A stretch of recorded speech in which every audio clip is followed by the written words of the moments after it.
Di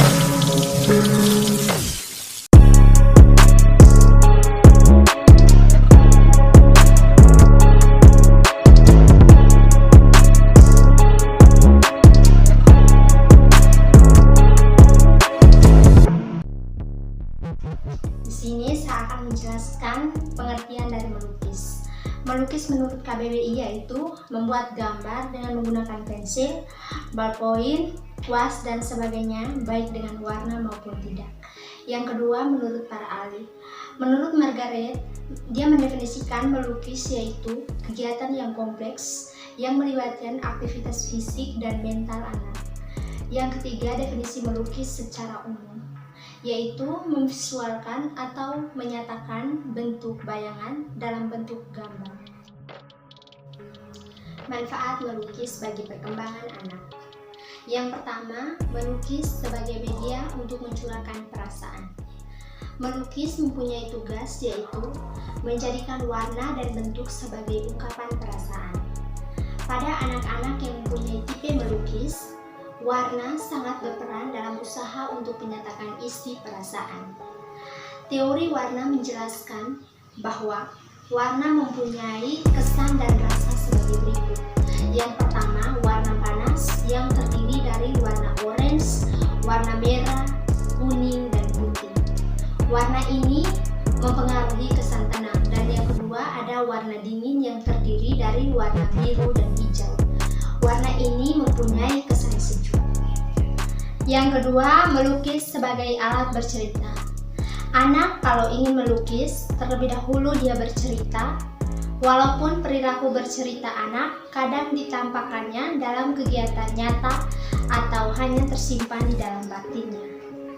Anak bercerita sambil menggambar tanpa melihat lukisan tersebut berbentuk atau tidak, asal seluruh kegiatan yang dilakukan untuk menampung cerita yang diinginkan. Yang ketiga, melukis berfungsi sebagai alat bermain. Peran kegiatan melukis sangat penting untuk mengarahkan anak dalam bermain. Melukis dapat digunakan untuk mengalihkan permainan, seperti permainan warna dengan berbagai teknik seperti meniup, menumpahkan warna, menempel, mengecap, atau mencetak, serta kegiatan mengubah bentuk gambar menjadi gambar baru yang lebih berarti bagi anak. Yang keempat, melukis dapat melatih ingatan. Beberapa kenangan yang sudah masuk dalam ingatan atau memori anak biasanya akan muncul ketika bentuk, warna, baju, permainan, perilaku orang, atau kata-kata bujukan menuju kenyataannya. Semua ingatan ini akhirnya muncul ketika anak sedang melukis. Yang kelima, melukis dapat melatih berpikir komprehensif atau menyeluruh. Kaitan melukis dengan perkembangan berpikir maupun perkembangan perasaan tinggi. Ketika anak akan mencari ide dan gagasan, pikiran anak akan menjangkau terlebih dahulu objek yang akan ditampilkannya. Yang keenam, melukis dapat melatih keseimbangan anak. Kemungkinan menuangkan pikiran dan perasaannya dalam bentuk suatu tindakan yang tidak dikehendaki orang tua. Oleh karena itu, beberapa ahli menyebutkan melukis bermanfaat bagi anak karena akan mengurangi beban pikiran atau perasaan dengan menggambarkan berbagai peristiwa. Yang ketujuh, melukis dapat melatih kreativitas anak. Keadaan anak saat melukis ternyata mempunyai perilaku yang khas dan tidak tetap, diantaranya adalah anak bernyanyi, kemudian melukis, berlari dan mencontohkan objek yang akan dilukis terlebih dahulu kepada gurunya. Langsung melukis tanpa komentar dan melukis sambil bercerita. Yang kedelapan, melukis dapat mengembangkan rasa kesetiakawanan sosial yang tinggi. Guru melakukan kegiatan melukis bersama pada anak-anak dalam sebuah kelompok. Kegiatan melukis bersama ini menunjukkan variasi kerja, yaitu anak tidak pernah berbicara, anak selalu menerangkan dan menjelaskan karyanya kepada teman di sampingnya. Anak selalu memberitahu kekurangan teman, dan anak terbuka dan menanyakan keinginan temannya. Dengan kegiatan ini dapat diperoleh manfaat, dan bahwa dengan melukis bersama anak akan terlatih memahami orang lain. Di sini saya akan menjelaskan materi tentang medium dan bahan melukis. Yang pertama adalah medium konvensional. Medium yang sesuai dengan aturan penggunaannya seperti kertas dan papan kertas mempunyai aturan dan ukuran tertentu seperti ukuran A4 dan A3.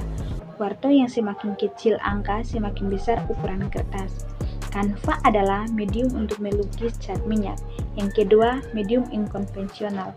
Modifikasi medium yang sesuai dengan kegiatannya, misalnya melukis di atas kain belako, terpal, dan plastik. Peralatan dalam melukis yang perlu kita ketahui yaitu yang pertama pena, yang kedua pensil, yang ketiga arang, yang keempat ranting pohon. Untuk membuat bentuk yang artistik dengan kesan yang bervariasi, dapat menggunakan ranting pohon yang dapat dipatahkan. Patahan ini akan membentuk kesan yang dikehendaki sesuai keinginan. Yang kelima, potongan papan. Yang keenam, kuas. Terdapat macam-macam ukuran kuas, mulai kuas yang efek runcing sampai dengan tebal seperti efek yang dihasilkan di potongan papan. Dan yang ketujuh, karet tebal dan tipis. Yang kedelapan, krayon pastel. Alat menggambar ini sekaligus berfungsi sebagai pewarna terbentuk batang. Yang kesembilan, pap. Sejenis alat buatan sendiri yang terbuat dari bahan kain dan diisi dari kain perca atau busa spon atau kapas. Dan yang ke-10 atau yang terakhir adalah jari tangan.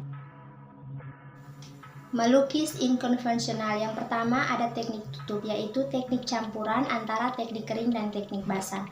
Teknik basah karena menggunakan medium cat air, sedangkan teknik kering karena medium lain yang digunakan adalah medium pastel.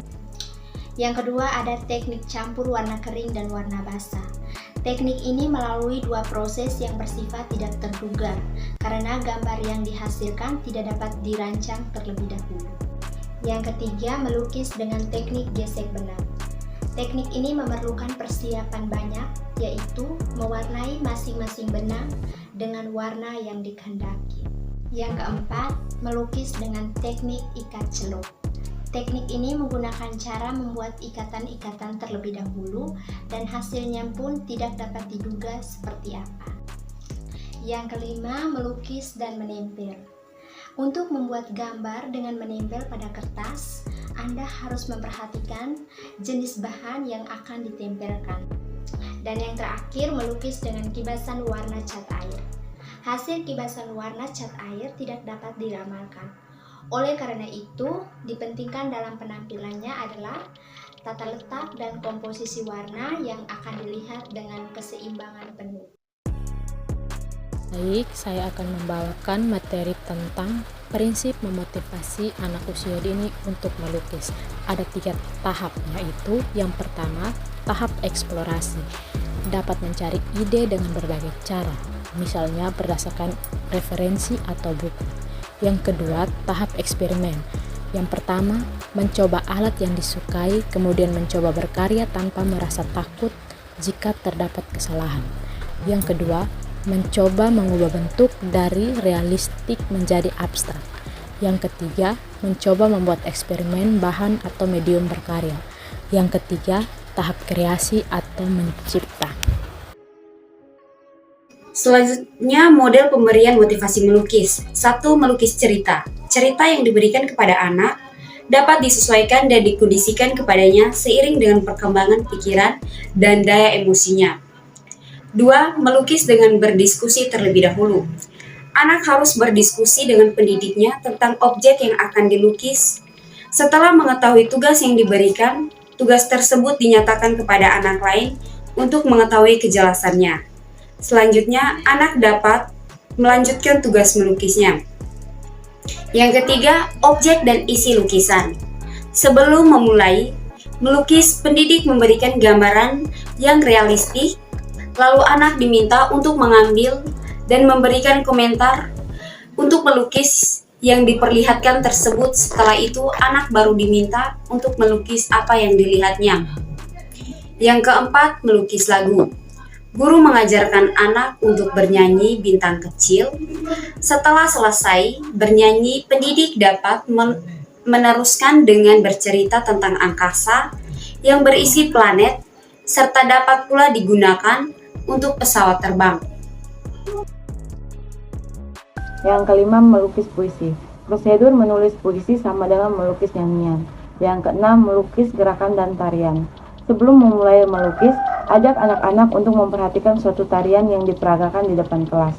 Kemudian, arahkan anak-anak agar dapat memberikan komentar pada tarian tersebut. Yang ketujuh, melukis kesedihan dan kesenangan.